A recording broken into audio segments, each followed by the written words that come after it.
Welcome back to Say Hi to Hybrid Teaching. This is a continuation of Session 2, Software Details. This is the third video in our Webex series where we're going to cover advanced student interactions. In this video, we are going to cover participant toggles, including inviting and reminding students to join our session, how to mute them on entry and to adjust the entry and exit tone, as well as adjust who can share their screen. We're also going to allow anyone to share and take back control once they are sharing.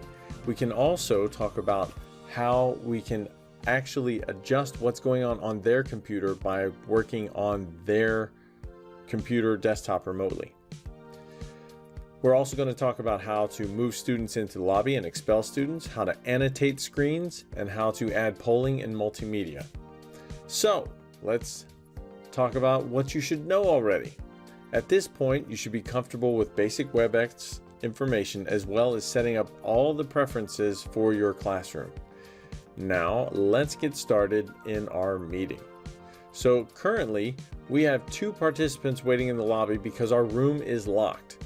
If you have an open room, students can join in as they feel, but for right now, I have them locked. So I'm going to click this button or click the orange section and see who I would like to let in. I can let individual students in, or I can select all and automatically select them all and get them in. So let's do that. While they get set up, maybe there's a student who's not ready, who didn't show up, who needs to be there. We can actually go up to the participant tab and go into invite and remind and put in any emails of students who aren't here.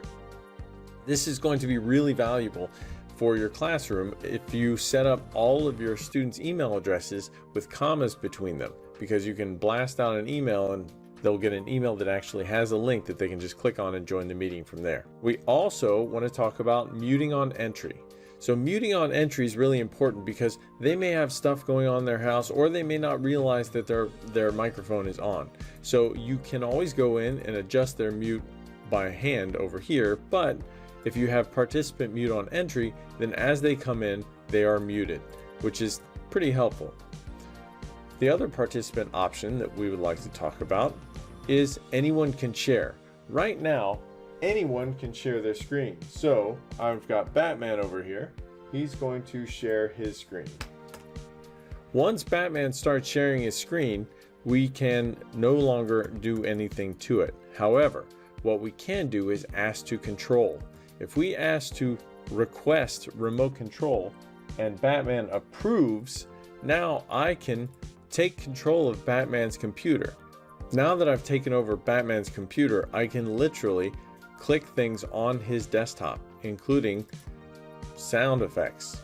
So whatever this is, his computer is now going to load it and play it. This is a very powerful feature, and it can be very, very dangerous. When someone asks to control your screen, you need to either approve or deny based on whether or not it's a good idea at the time. Let's say Batman has control of the screen. In order to get control of the screen back, we have to go down here and share content. By sharing content, we can share our own screen, which will stop Batman from controlling the screen. I can hit stop sharing, and now we're back to just the webcams. If a student is being inappropriate, you have 2 different options of dealing with that behavior. You can right-click on either person who's being inappropriate. So let's say Batman was being inappropriate. I can now move him to the lobby if you've locked your meeting. If you have not locked your meeting, moving him to the lobby will just let him right back in. If you expel him, once again, he can jump right back in. So there's not a whole lot you can do unless your meeting is locked. But if we move Batman to the lobby, we click yes, and now Batman goes back to the lobby and we can only see Mickey Mouse. If we admit Batman back in, he starts muted just like we had set before. If we'd like to annotate something, so for instance, if we're going to share content, let's share screen 1. So this is my screen 1. If I would like to draw around the screen, so for instance, I would like to annotate. I come up here to where it says annotate and I get a new series of tools on the left. I can change the color. I'm going to change the color. By selecting allow annotation, we can actually allow other people to annotate at the same time.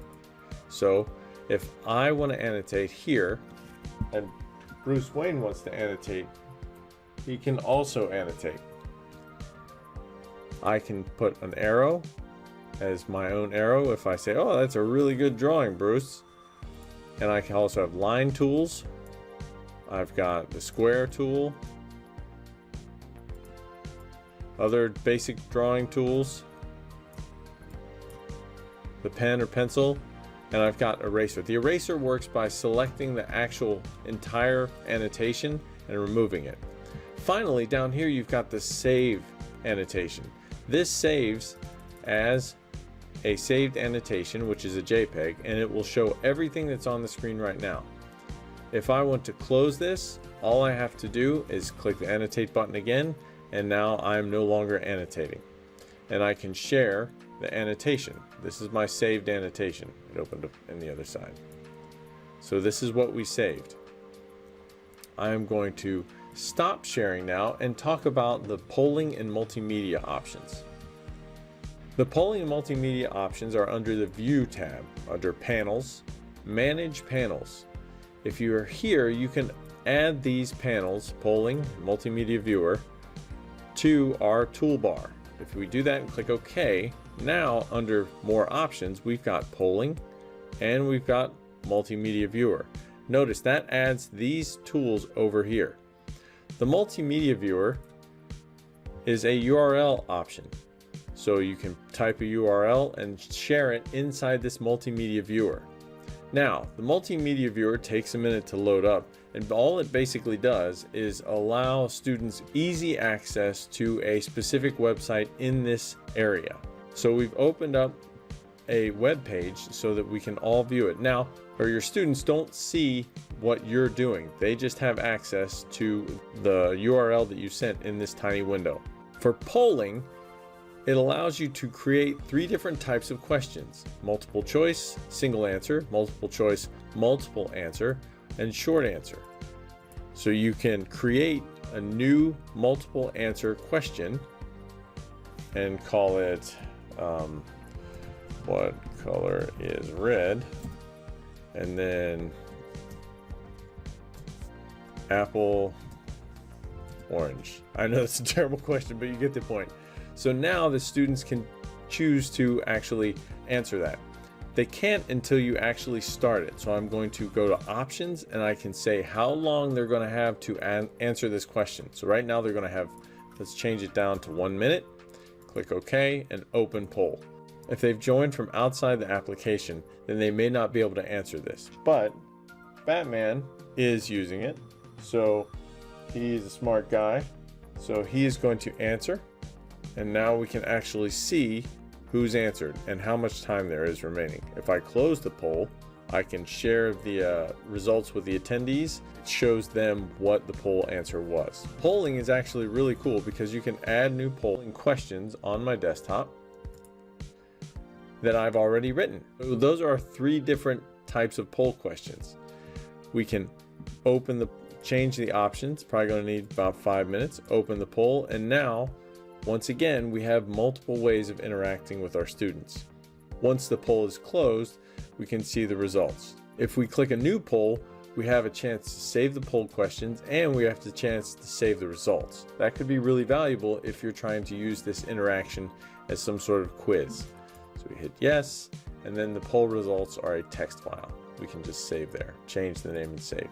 So we've gone through all of this information about participant toggles, allowing anyone to share and assuming control, moving the lobby and expelling participants, as well as how to add polling and multimedia. So let's review. You can invite and remind students to join. You can lock and admit students and mute them on entry. You can allow screen sharing and take back control. You can move students to the lobby and expel students. You can use and allow annotation. You can add polling and multimedia, and you can save and upload your poll questions, and you can save and download your poll answers, even by individual. So congratulations, this is the end of all the WebEx training I'm going to put out. Now you know everything that I know about how to interact with students in a WebEx meeting. Thanks for watching this video series. I hope it helped. Once again, if things went by really fast, please feel free to pause the video, go back and check out the specific piece that you want more information on. If you have questions, you can drop them in the comments. Thanks again. Have a great school year. See ya.